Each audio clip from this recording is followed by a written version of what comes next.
Halo semua, perkenalkan nama saya Arfan.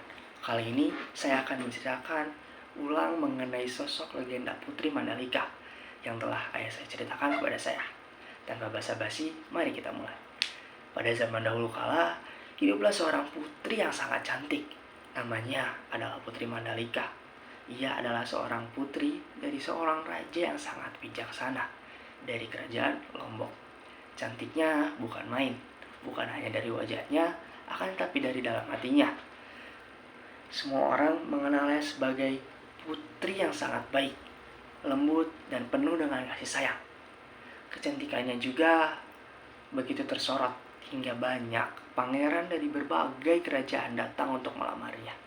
Akan tetapi hanya 3 pangeran yang paling gigih untuk melamarnya, yaitu ada pangeran dari Tonjang Beru, dari Johor Mesir, dan dari Lipur. Bayangkan 3 pangeran dari 3 buah kerajaan datang hanya untuk melamar seorang putri. Tapi apakah mudah bagi Putri Mandalika untuk memilih salah satu dari mereka? Justru tidak. Justru itulah yang membuatnya sedih. Itu membuat Putri Mandalika sedih karena kalau ia hanya memilih salah satunya, 2 kerajaan lain pasti akan marah. Dan itu artinya perang. Ya, perang yang akan merugikan masyarakatnya sendiri. Ia pun akhirnya merenung dan merenung. Dan akhirnya Putri Mandalika mengambil sebuah keputusan yang tidak pernah diduga siapapun. Ia mengundang semua orang, mulai dari para raja hingga para pangeran dan juga para rakyat, hanya untuk berkumpul di pantai seger Kuta Lombok. Di hari itu juga, di hadapan semua orang, ia berkata dengan sangat lantang, "Aku tidak bisa memilih, karena aku adalah milik semua orang Lombok." Dan sebelum siapapun sempat menghentikannya, ia pun melompat dari tebing yang begitu tinggi ke dalam laut yang begitu dalam. Semua orang pun panik. Mereka mencari, memanggil namanya, tapi tak ada satupun tanda dari Putri Mandalika.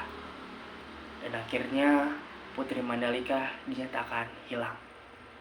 Namun beberapa saat kemudian, di tempat Putri Mandalika menghilang, muncul ribuan cacing laut berwarna-warni yang berbentuk seperti rambut. Cacing-cacing itu disebut nyale. Katanya itu adalah sosok Putri Mandalika yang menjelma jadi nyale. Sejak saat itu pun, para rakyat Sasak percaya bahwa Putri Mandalika hidup kembali di dalam wujud nyale. Pengorbanannya tidak sia-sia. Ia memilih menyerahkan dirinya demi kedamaian, kehormatan, dan keharmonisan Lombok tercinta. Dan hingga hari ini, setiap tahunnya, rakyat Sasak masih mengingatnya. Mereka mengadakan Bau Nyale. Bau Nyale ini adalah festival besar untuk mengenang sang putri. Tapi, kisah Mandalika tidak berhenti di sana. Namanya masih tetap hidup.